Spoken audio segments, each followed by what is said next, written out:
And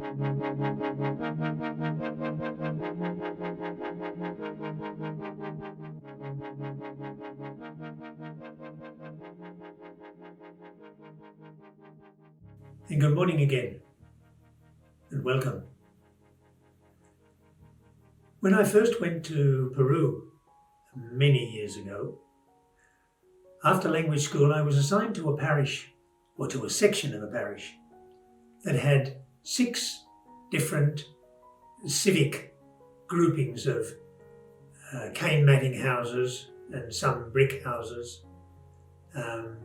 All the streets were dust, and it was recently invaded or squatted on. And what we were trying to do was to form Christian communities in each of those 6 areas. 3 of them really responded well, and 3 of them didn't.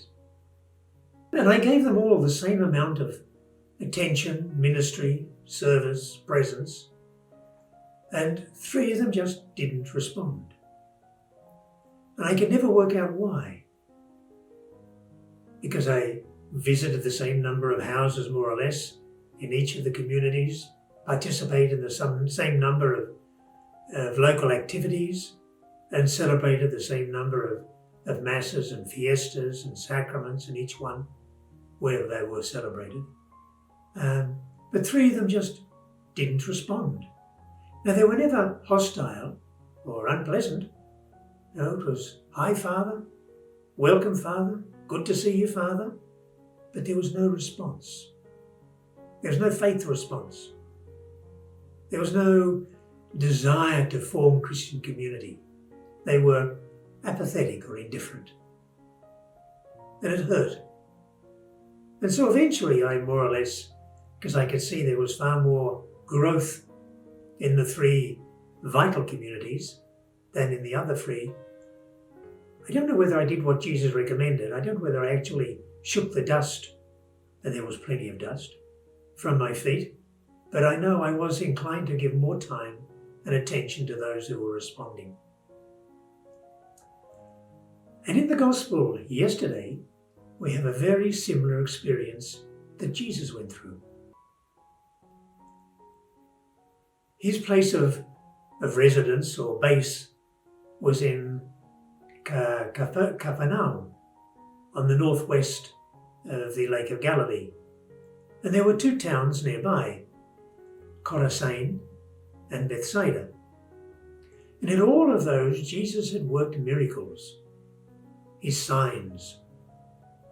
And in all of those, he had preached in their synagogues and told them endless parables. But they did not respond. There was no response. And I think this might be one of Jesus' vulnerable points, if you like, or dare I say, another time when Jesus lost his cool. Because he says to them, "Woe to you, Bethsaida, Chorazin, and Capernaum." Because in each of those there had been the miracles and there had been the preaching. But they'd looked but had not seen. They'd heard, but they'd listened but had not heard. And Jesus was disturbed, was upset. And I think of all the things, maybe along with hypocrisy, that really stirred Jesus, one was indifference. Trying to be neutral, not being moved, being apathetic. And this echoes some of his statements that I've heard, and they're in the Gospels.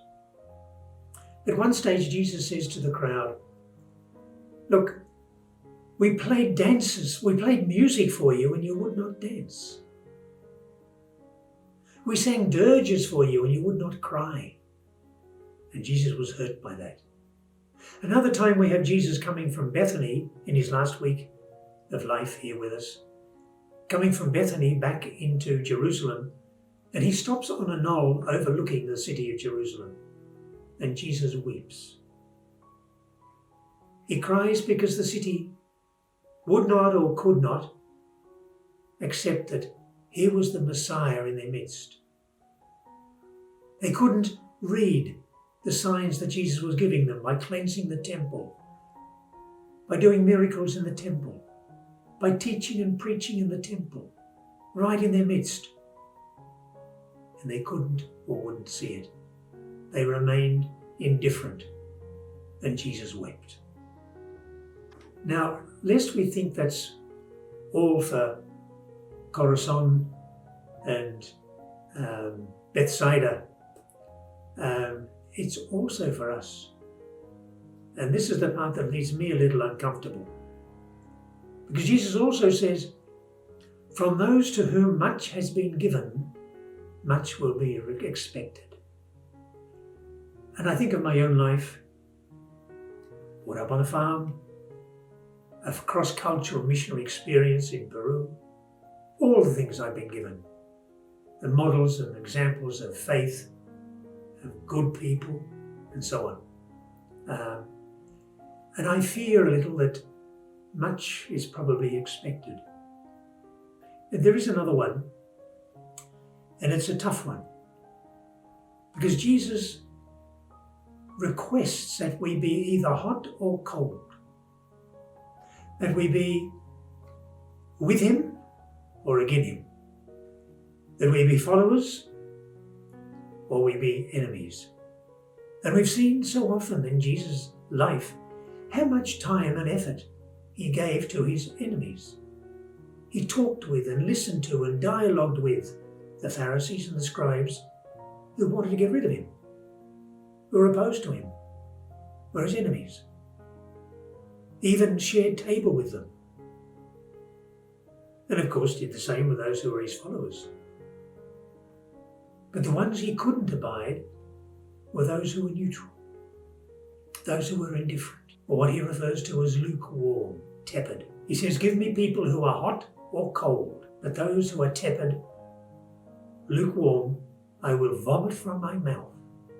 And I find that a little bit disconcerting. I hope I'm not in that area, but I could well be. I can so easily be caught up with the many delightful activities of life, with the many people that I meet and share with, and forget that really I've been called to be a missionary disciple, and Jesus wants me to be either hot or cold. Thank you for listening again, and don't forget our YouTube channel, will you? And we'll see you next week.